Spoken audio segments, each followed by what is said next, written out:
The judge's gavel slammed down, the sound echoing through the hushed courtroom. My new boss, Mark, stood there, his face a mask of disbelief, his lawyer sputtering beside him. He couldn't comprehend how he had just lost everything. I watched him, a calm, almost detached observer, as the reality of the verdict slowly dawned on him. His eyes, wide with shock, finally found mine at the back of the room. He didn't understand how the very email he sent, intended to destroy my career, had instead become the instrument of his own downfall. He didn't realize the lawsuit he filed against me, demanding compensation for his supposed distress, was the best evidence I had to take everything back. How does a new boss, seemingly friendly and eager to mentor, end up losing everything in a courtroom battle against the very person he tried to ruin? To understand that, we have to start from the beginning. It all started subtly, almost imperceptibly, when Mark first joined our team. I'd been at Sterling and Finch for 10 years, steadily climbing the ladder in the marketing department. It wasn't a meteoric rise, but it was consistent, built on hard work and a reputation for getting things done. I was good at my job, respected by my peers, and, most importantly, I loved what I did. I had carved out a comfortable life for myself, one where I felt secure and valued. My apartment was small but cozy, filled with books and plants, a quiet sanctuary from the city's hustle. I had a small circle of friends, people who knew me and appreciated me for who I was. Life, in short, was good. Then came the announcement. A new head of marketing was joining us from a competitor, Mark Thompson. The email circulated, complete with a photo of a man with an overly confident smile and perfectly coiffed hair. The usual office whispers began, speculation about what changes he would bring, who would be promoted, and who might be sidelined. I wasn't particularly worried. I'd seen new bosses come and go, and my position felt stable. I was a reliable cog in a well-oiled machine, and I prided myself on that reliability.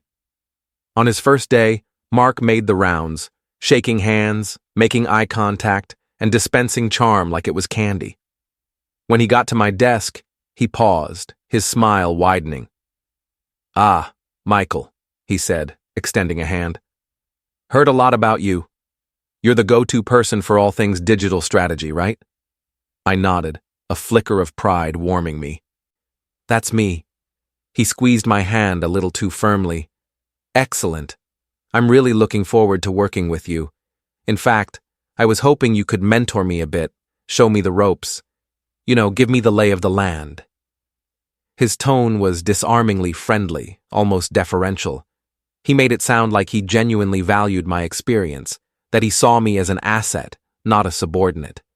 I, being naive and always willing to help, fell for it. The mentorship began immediately. For the next few weeks, my days were filled with Mark.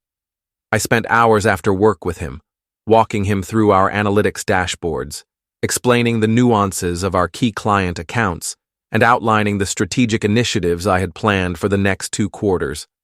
I handed over everything, my templates for campaign proposals, my private list of industry contacts I'd built over a decade, my detailed performance reviews of past projects. "This is fantastic, Michael," he'd say, his eyes gleaming as he saved another one of my files to his personal drive. "You're a lifesaver. I'm just trying to absorb it all." I was eager to please, eager to prove my worth to the new boss. I saw it as a team effort. If he succeeded, we all succeeded.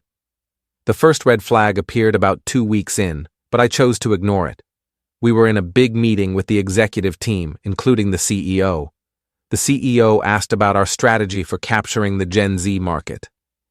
Before I could even open my mouth, Mark launched into a flawless pitch, presenting my Q3 growth plan slide for slide, using my exact phrasing, my data, my conclusions, as if it were his own divine inspiration.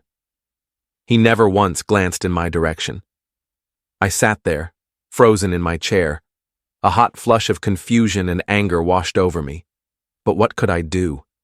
Stand up and accuse the new head of marketing of plagiarism in front of the entire C-suite?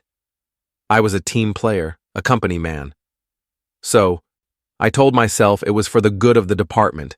He was the boss. His job was to present our team's work. I rationalized it, buried the resentment, and decided to let it go. It was a one-time thing, I told myself, a misunderstanding. He was new and trying to make a good impression.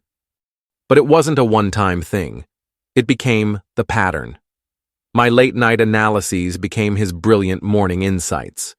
My carefully crafted email pitches to difficult clients were forwarded from his account with a simple, "My thoughts on this," added to the top. He would ask me for a rough draft of a report, and the next day that rough draft would land in the CEO's inbox with Mark's name as the sole author. I was becoming a ghostwriter for my own career.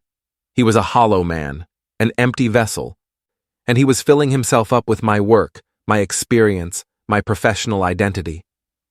The mentorship wasn't about him learning, it was about him downloading the contents of my brain so he could render me obsolete. The stress started to eat at me. I was sleeping less, constantly on edge, double-checking my work, and then triple-checking the emails Mark sent out to make sure he hadn't made any catastrophic errors while presenting my data. He was a good talker, but he didn't understand the fundamentals. He could deliver the presentation, but he couldn't answer any deep questions about it. This led to a new phase of my mentorship. I now had to prep him before every meeting, writing out a list of potential questions and scripting the answers for him. I was not just the architect of his success. I was his ventriloquist. I tried to gently assert myself once. In a small team meeting, I referred to the Q3 plan I drafted. Mark smiled that wide, empty smile of his, cutting me off smoothly. "Let's not get bogged down in I versus we, Michael. It's a team effort, remember? Great teams don't worry about who gets the credit." The others nodded along, oblivious. The message was clear, and it was for me alone. My work was our work, and our work was his achievement. My name was being systematically scrubbed from my own career. Feeling isolated and desperate, I made the mistake of looking for support where I had never truly found it before: my family. I went over to my parents' house for Sunday dinner, hoping that this time, maybe, they would offer a sympathetic ear. My older brother, Kevin, the golden child lawyer, was there, holding court as usual, talking about a big case he'd just won. My parents hung on his every word, beaming with pride. When there was finally a lull in the conversation, I tried to explain what was happening with Mark. I laid it all out: the stolen ideas, the presentations, the constant gaslighting, the feeling of being erased. My mother just continued stirring her gravy. My father cleared his throat and looked at the ceiling. It was Kevin who spoke first, with an air of tired condescension. "Honestly, Mike, it sounds like you're just not cut out for the corporate world," he said, not even looking at me. "The boss gets the credit. That's how it works. You should be flattered he thinks your work is good enough to present. Stop being so sensitive." "Kevin's right," my mother chimed in, finally looking at me with a disappointed sigh. "You've always been this way, always finding something to be upset about. Don't cause trouble at your job. It's a good, stable company." I looked at my dad for help, but he just shrugged. "Your brother knows how these things work. You should listen to him." I sat there, the plate of pot roast turning to ash in my mouth. To them, my struggle wasn't real. It was a character flaw. I was the family scapegoat, and this was just more proof of my inherent weakness. I left that dinner with a cold, hard certainty in my gut. I was completely and utterly alone. That dinner was a turning point. The hurt from my family's dismissal was sharper than any betrayal Mark had dealt me at the office. It hollowed me out. For the next few weeks, I operated on autopilot. I went to work, did my job, did Mark's job, and went home.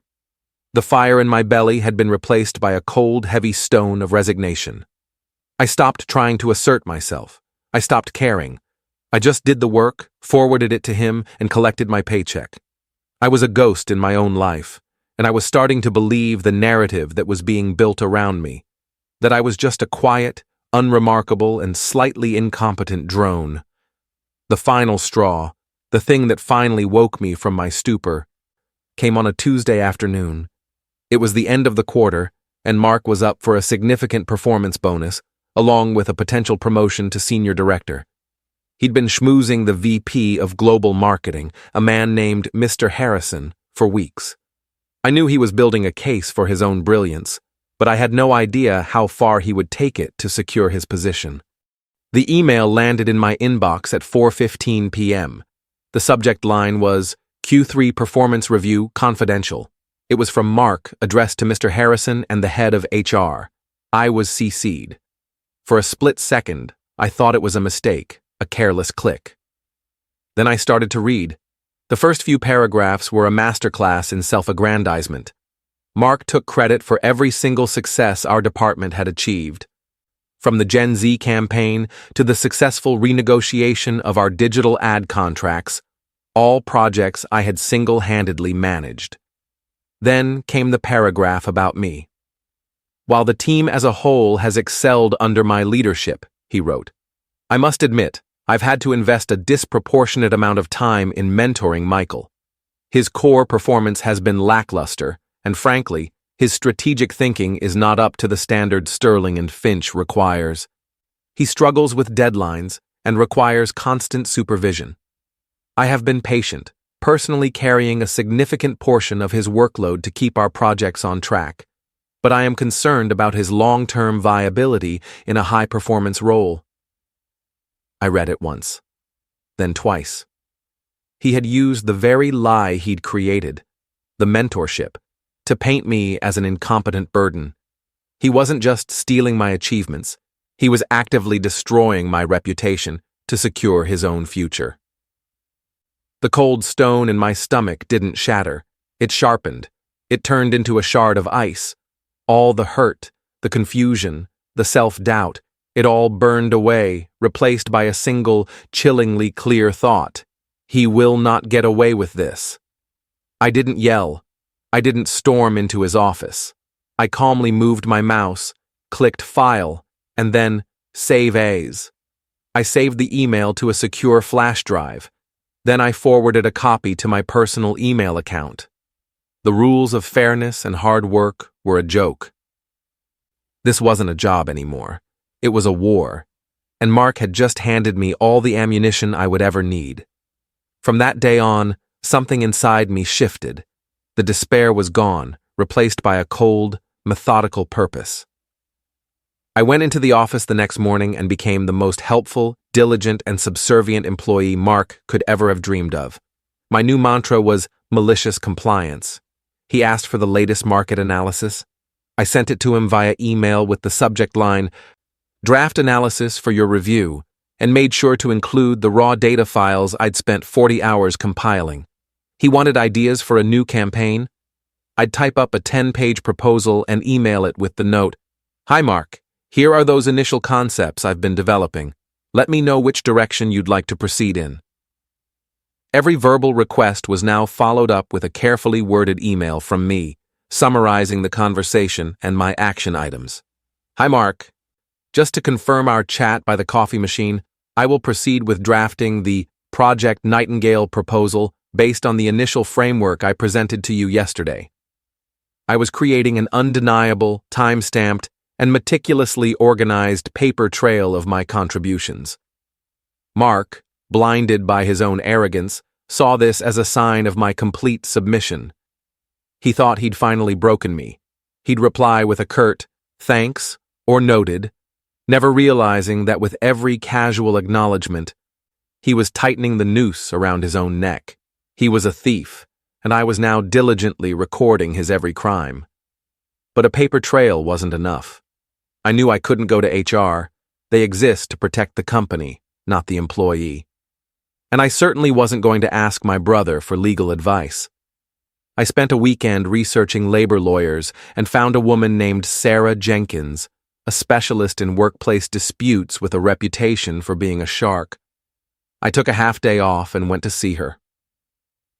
I sat in her sleek, modern office and laid everything out, the years of dedicated work, the arrival of Mark, the stolen ideas, the gaslighting, and finally, the email.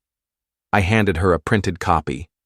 She read it slowly, her expression hardening with each line.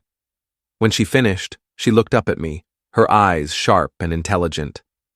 "He put this in writing?" she asked, a hint of professional awe in her voice. "And he CC'd you on it?" I nodded. She leaned back in her chair and a thin, predatory smile spread across her face. "Michael," she said, "this isn't just a wrongful termination case waiting to happen. This is defamation. This is a gift." Her advice was simple and validated every instinct I had. Keep going. Keep being the perfect employee. Keep documenting everything. Let him get his promotion. Let him get his bonus. "The higher he climbs on your back," she said, "the further he has to fall." For the first time in months, I walked out of a building feeling lighter. I had a plan, I had an ally, and I had all the patience in the world. The next 2 months were a masterclass in patience.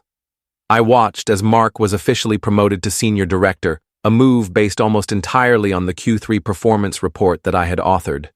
He accepted the congratulations from the team with a magnanimous smile, even patting me on the back and saying, "We did it." His ego was now titanic, and it made him sloppy.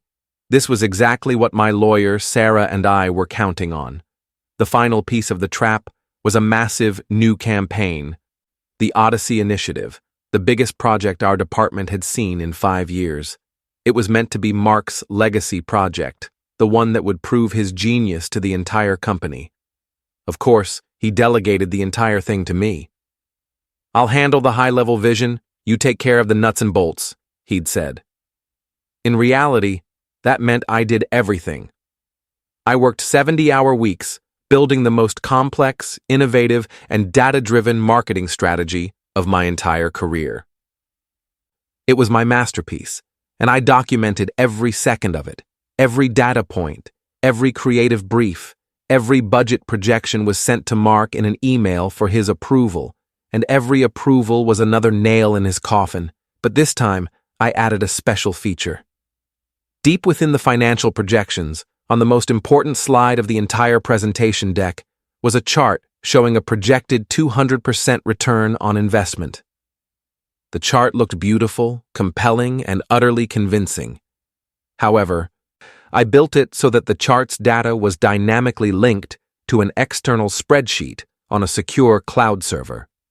The access key to that server was a 32-character alphanumeric password that existed in only one place: my head. Anyone who tried to examine the source data for that chart would be met with a password prompt. It was a digital time bomb, and only the true architect of the plan could defuse it. The presentation day arrived. The entire executive board was there, the CEO, the CFO, and my old friend, Mr. Harrison. Mark was buzzing with a manic confidence, dressed in a new suit that probably cost more than my rent. He clapped me on the shoulder as I was setting up his laptop. "Don't be nervous, Michael," he said with a condescending wink. "Just make sure the tech works. I'll handle the rest and make us look good." He was brilliant. I had to give him that. He delivered my words with passion and conviction. He moved through my slides as if he'd spent sleepless nights creating them. He was a phenomenal actor playing the role of a marketing genius. As he reached the final section, the ROI projections, the room was practically vibrating with excitement. He clicked to the final crucial slide, the one with my time bomb. "And as you can see," Mark declared, his voice booming with triumph, "the Odyssey Initiative isn't just a campaign, it's a guaranteed success." The executives were leaning forward in their seats. My boss stood there, soaking in the impending adoration, a king on a stolen throne. He had no idea he had just armed the device that would blow his entire world apart. The applause died down, and the CEO was beaming. "Incredible work, Mark. Truly visionary stuff." Mr. Harrison from Global Marketing nodded in enthusiastic agreement. But the CFO, a sharp, no-nonsense woman named Evelyn Albright, was squinting at the projection screen, her head tilted. She was known for her meticulous attention to detail. That 200% figure is ambitious, she said, her tone analytical, not accusatory. I'm impressed. Could you just double-click on that chart and walk us through the raw data? I'd like to see the underlying assumptions in your model. It was the exact question I had prayed for. Mark's confident smile faltered for just a fraction of a second. The raw data? He stammered, recovering quickly. Of course, happy to. It's, right here. He fumbled with the mouse, his hand shaking slightly as he moved the cursor over the chart. He clicked on it, and there it was, projected onto the massive screen for the entire executive board to see. A small, unassuming pop-up box with a single field. Enter password. A dead silence fell over the conference room. You could have heard a pin drop. Mark stared at the box as if it were a venomous snake. He clicked again, frantically this time. The box just blinked mockingly. Beads of sweat started to form on his forehead. Ah, he said, forcing a laugh that sounded more like a choke. A little technical glitch. New security protocols from IT. You know how it is.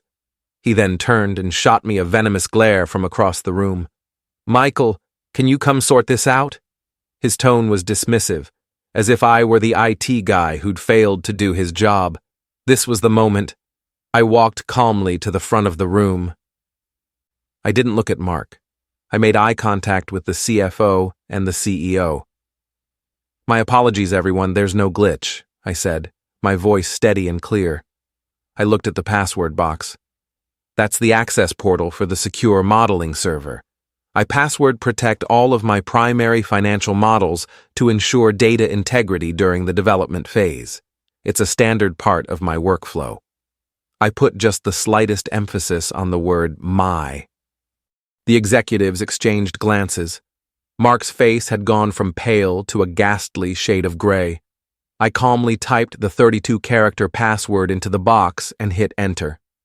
The spreadsheet, with its thousands of lines of data, complex formulas, and detailed projections, instantly filled the screen. Ms. Albright's eyes lit up. Excellent protocol, she said, her eyes fixed on me, completely ignoring Mark. Now, Michael, can you walk me through the assumptions you used for the customer acquisition cost? The CEO nodded. Yes, Michael, please do. Mark was still standing at the podium holding the clicker, but he had become invisible.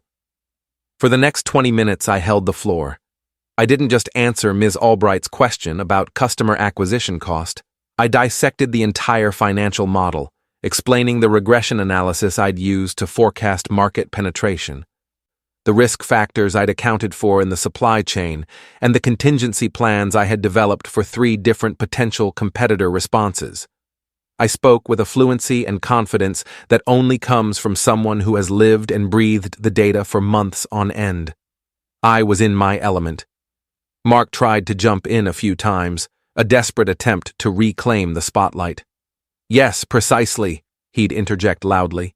And to Michael's point, what we were aiming for with our synergistic approach. But the executive's eyes would remain locked on me. Their follow-up questions were always directed at Michael, not Mark. They weren't interested in his empty corporate buzzwords. They wanted the substance that only I could provide. He was a ghost at his own victory party, a hollow suit standing awkwardly at the head of the table. When it was over, the CEO stood up and walked directly over to me, bypassing Mark completely. He shook my hand firmly. Michael, that was one of the most impressive deep dives I have ever seen in this boardroom. My office will be in touch this afternoon. He gave Mark a curt, dismissive nod before leaving the room. The other executives followed, some giving me impressed smiles and nods of their own, all of them ignoring the man who was supposedly their new senior director. The heavy door clicked shut, leaving just the 2 of us in the silent, cavernous room. Mark's face was a mottled, unhealthy red. He threw the presentation clicker onto the polished mahogany table where it clattered loudly. What the hell was that? He seethed, his voice low and trembling with rage. You set me up. You deliberately tried to humiliate me. I calmly began packing the laptop into its case. I don't know what you're talking about, Mark, I said, without looking at him. I just answered the questions they asked. You told me to handle the nuts and bolts. Those were the nuts and bolts. Were you expecting me to lie and say I didn't know the answers? I finally turned to face him, my expression a blank mask. You asked me to mentor you, remember?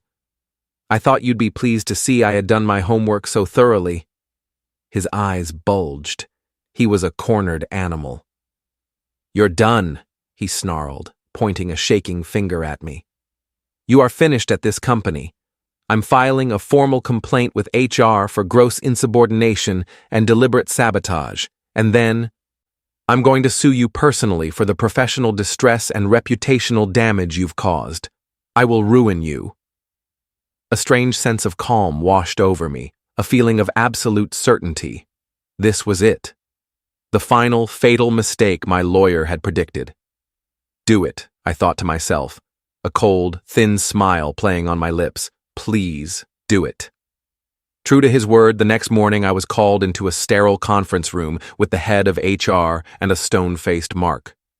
He spun a wild tale of my supposed year-long incompetence, my resistance to his mentorship, and my clear and malicious sabotage of the Odyssey Initiative presentation. He claimed I had put the company at great risk. I said nothing. I just listened, letting him dig his own grave. As I expected, HR followed the corporate playbook and placed me on paid administrative leave, pending a full investigation. It was the corporate equivalent of being sent to my room while the adults decided my fate. I walked out of the building that day, not with a sense of dread, but with a feeling of liberation. 2 weeks later, a courier delivered a thick manila envelope to my apartment. It was a summons. Mark Thompson was officially suing me for $250,000, citing defamation and intentional infliction of emotional distress. I sat on my couch and read the document, and I had to laugh out loud. It was a masterpiece of fiction, painting him as the brilliant, benevolent mentor who had tried to save a struggling employee, only to be betrayed. It claimed my actions in the boardroom had caused him severe anxiety, loss of sleep, and damage to his esteemed professional reputation. The news, of course, got back to my family. My brother Kevin called that evening, his voice sharp with anger, not concern. I just got off the phone with Mom, he started, skipping any greeting. She's hysterical. Please tell me you didn't get yourself suspended and sued by a senior director. I confirmed it was true. Unbelievable, Mike, he practically shouted. I told you to keep your head down. I told you not to be so sensitive. You had a stable career and you threw it all away because your feelings got hurt. What were you thinking? Through the phone, I could hear my mother wailing in the background. Ask him what we're supposed to tell people. I felt nothing. The usual sting of their disapproval was gone, replaced by a profound, final emptiness where my connection to them used to be. Kevin, I said, my voice eerily calm. I have it handled. Don't call me about this again. I hung up the phone before he could reply, severing the tie for good. My next call was to Sarah. He did it, I said, holding the summons. He filed the suit, just like you said he might.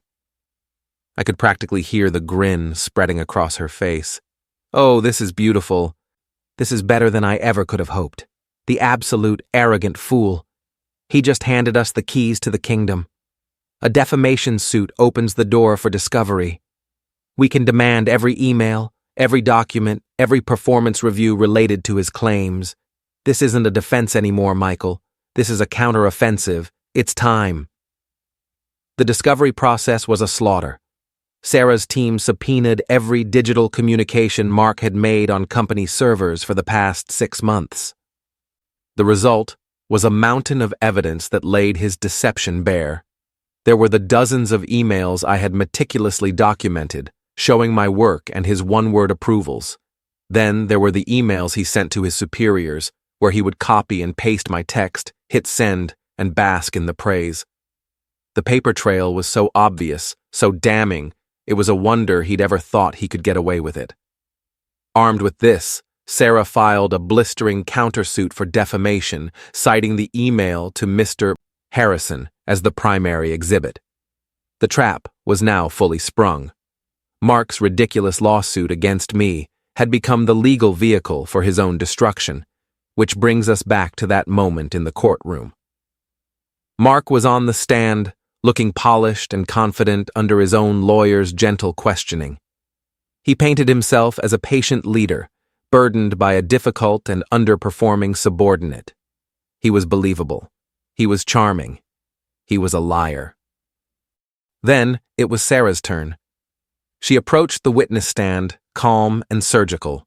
She walked him through every successful project from the last 6 months, asking him to confirm, under oath, that he was the strategic lead. Yes, he'd say proudly, that was my initiative. After letting him build his own pedestal of lies brick by brick, she brought out the evidence. The emails were projected on a large screen for the entire court to see. "Mr. Thompson," she began, her voice cutting through the silence, "is this your email to Michael, dated August 5th, acknowledging receipt of the Odyssey Initiative draft?"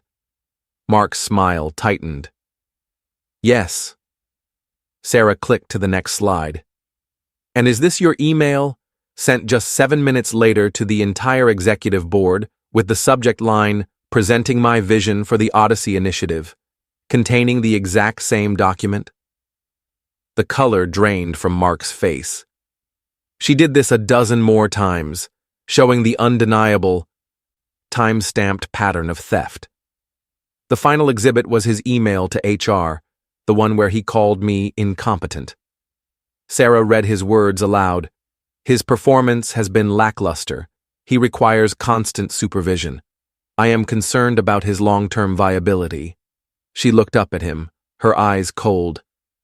"Mr. Thompson, how can you claim, under oath, to be the author of all this brilliant work, while simultaneously arguing that the man who actually wrote it was incompetent?"